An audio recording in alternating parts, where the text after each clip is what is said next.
സിനിമയുടെ പേരിന് 100% നീതി പുലർത്തിയ ഒരു ഹൊറർ പടം. സിനിമയുടെ പേര് കൊണ. സിനിമ കണ്ടു കഴിഞ്ഞാൽ നമ്മൾ പറയും കൊണച്ച പടം. കാന്താരയ്ക്ക് ശേഷം എവിടെ നോക്കിയാലും അലർച്ചിയും മിത്തോളജിക്കൽ പടങ്ങളാണ്. കാന്താരയാവും ഇത്ര കോടി അടിക്കും പറഞ്ഞിട്ടാണോ അറിയാൻ ചോദിക്കുകയാണ്. സോ സിനിമയുടെ പേര് ഞാൻ അല്ല, കൊണ, കൊണച്ച പടം. കൊണച്ച പടം പറഞ്ഞ കൊണച്ച പടം. കൊണ മീൻസ് ബഫല്ലോ, കന്നഡ പടമാണ്. സോ നമ്മുടെ ഈ ഇൻഡസ്ട്രിയാണ് ഈ മിത്തോളജിക്കൽ പരിപാടിയിൽ അധികം കൈവയ്ക്കാത്തത്. ഒരു ഡിസ്റ്റൻസ് വിട്ട് നിൽക്കുന്നത് നമ്മുടെ ഇൻഡസ്ട്രി മാത്രമാണ്. കന്നഡയിലൊക്കെ മുറുക്കാൻ കട പോലെയാണ് മിത്തോളജിക്കൽ പടം. ദേ പിടി ദേ പിടി ദേ പിടി, മുക്കിന് മൂലക്കൊക്കെ ഉണ്ട്, ഏറും പിടിയാണ്. സോ ഈ സിനിമ ഞാൻ കാണാൻ കാരണം അറിയാലോ, മിത്തോളജിക്കൽ ഹൊറർ നോമിന്റെ ഫേവറേറ്റ് ജോണറാണ്. ഏത് അപരാധം ഇറങ്ങിയാലും നോം കാണും. C5 കൊണച്ച പടം സ്ട്രീം ചെയ്യുന്നത്. സോ ഈ സിനിമയുടെ ആദ്യത്തെ 15 മിനിറ്റ് കിഡു സാധനമായിരുന്നു. ഈ ബ്ലാക്ക് മാജിക്കും ഒരു രാജാവിന്റെ കഥയൊക്കെ പറയുന്നുണ്ട്. അത് പെട്ട സാധനമായിരുന്നു. അവിടുന്ന് അങ്ങോട്ട് എനിക്ക് ത്വര കയറി. വാസ് ലൈക്ക് കൊണ്ടുവാടാ സിനിമ.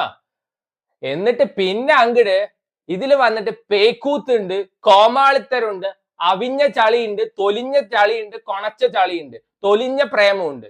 എന്നാ ഹൊറർ മാത്രമില്ല. 1.5 മണിക്കൂറിന്റെ പടം കണ്ടു തീർക്കാൻ പറ്റ പാട്.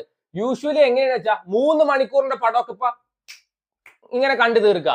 എന്നാ 1.5 മണിക്കൂറിന്റെ പടമൊക്കെ എന്ന് കണ്ടു തീർക്കാനാണ്? തീരണേ ഇല്ല. ചളി പറഞ്ഞ നമ്മുടെ കണ്ടത്തിൽ പോലും ഇത്രയും ചളി ഉണ്ടാവില്ല. ഈ സിനിമ ആദ്യത്തെ 15 മിനിറ്റ് കഴിഞ്ഞ ശേഷം വൻ ശോകം. വൻ ശോകം പറഞ്ഞാൽ വൻ ശോകം. നമ്മുടെ നായകന് ഒരു റോബോട്ട് ഉണ്ട്. ആ റോബോട്ട് എങ്ങനെ അണ്ണന് കിട്ടിയെന്ന് എനിക്ക് ഇപ്പോഴും മനസ്സിലായിട്ടില്ല.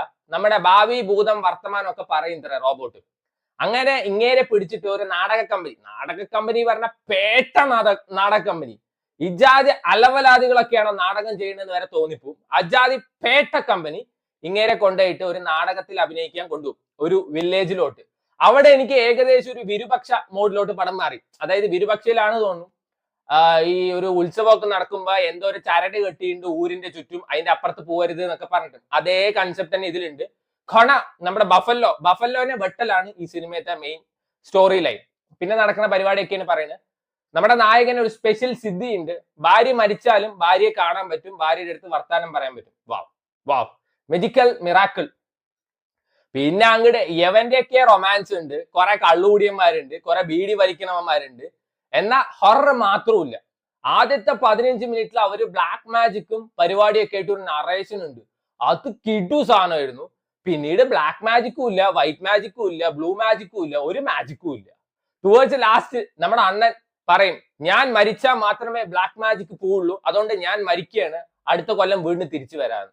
അല്ല, അടുത്ത ജന്മത്തിൽ. എന്തോന്നാണ് അത്? ഇത്രയും നേരം വെറുപ്പിച്ചത് നിങ്ങൾക്ക് പോരെ? ഒന്നുമില്ലാത്ത പടം. C5 ഈ സിനിമ സ്ട്രീം ചെയ്യുന്നത്. യൂഷ്വലി C5 ഇറങ്ങണ ഈ മറ്റേ മിത്തോളജിക്കൽ പടം അല്ലെങ്കിൽ കന്നഡ പടങ്ങളൊക്കെ കിടു സാധനങ്ങളായിരിക്കും. എത്ര സീരീസ് വന്നിട്ടുണ്ടെന്ന് അറിയും, പെട്ട സാധനങ്ങളും. ഇത് ശരിക്കും ഒരു അപരാധം പറഞ്ഞ അപരാധം പ്രോമാക്സ്. ഇതിലത്തെ കോമഡി ഒക്കെ കണ്ട് ചിരിക്കുന്ന മനുഷ്യന്മാരുണ്ടെങ്കിൽ definitely you guys have some problem. അത്രേ പറയാനുള്ളൂ. ഇതൊക്കെ കണ്ട് ചിരി വന്നു വെച്ചാൽ നിങ്ങൾക്ക് എന്തോ പ്രശ്നമുണ്ട്. ആജാതി ചളി പറഞ്ഞ ചളി. ഇതിൽ മറ്റേ കുറച്ച് എലമെന്റ്സ് ഒക്കെ കാണിക്കുന്നുണ്ട്. അതായത് ഹൊററിന് വേണ്ടിയിട്ട് പശു ചത്ത് കിടക്കുന്നത്, കാക്ക ചത്ത് കിടക്കുന്നത്, ഇതൊക്കെ കണ്ടാൽ നമുക്ക് വല്ലതും തോന്നണം. ഇവൻ നമ്മുടെ ബ്ലാക്ക് മാജിക് ബേസ്ഡ് ഒരു പടമാണ്, നമ്മുടെ ഗുജറാത്തി പടമില്ല വശ്. ഏജാതി പെട്ടയായിട്ടാണ് ഒരു ഫസ്റ്റ് പാർട്ടും സെക്കൻഡ് പാർട്ടും പൂശി വിട്ടിരിക്കുന്നത്. വശിന്റെ സെക്കൻഡ് പാർട്ടില് തുടക്കത്തിൽ ഒരു സീക്വൻസ് ഉണ്ട്. അത് കണ്ടു കഴിഞ്ഞാൽ അത്രയും ഡിസ്റ്റർബിംഗ് ആയിട്ടുള്ള സീക്വൻസ് ഈ അടുത്ത കാലത്തൊന്നും കണ്ടിട്ടില്ല. കുറെ പിള്ളേര് ബിൽഡിങ്ങിന്റെ മുകളിൽ നിന്ന് ചാടാൻ നിൽക്കുന്നതൊക്കെ. അങ്ങനെ വേണം പടം ഇറക്കാൻ. അല്ലാണ്ട് മിത്തോളജിക്കൽ വന്നിട്ട് 4 അലർച്ച കൊണ്ടുവന്നാൽ അത് കാന്താര ആവില്ല. എവിടെ നോക്കിയാലും ഇപ്പോ കൂടുതലും കന്നഡയിൽ മിത്തോളജി പറഞ്ഞിട്ട് കുറെ അലർച്ച. ഈ ഇടയ്ക്ക് വേറെ ഏതൊരു പേട്ടത്തേങ്ങി ഞാൻ കണ്ടിട്ടായിരുന്നു. സോ കൊണ ഈസ് എ കൊണച്ച പടം, അവൈലബിൾ ഓൺ C5. വേണ്ടവർ കണ്ടു നോക്കാം. എനിക്ക് ഒട്ടും വർക്കാവാത്ത പടം, കന്നഡ ഭാഷ മാത്രമേ അവൈലബിൾ ആയിട്ടുള്ളൂ. So try it out.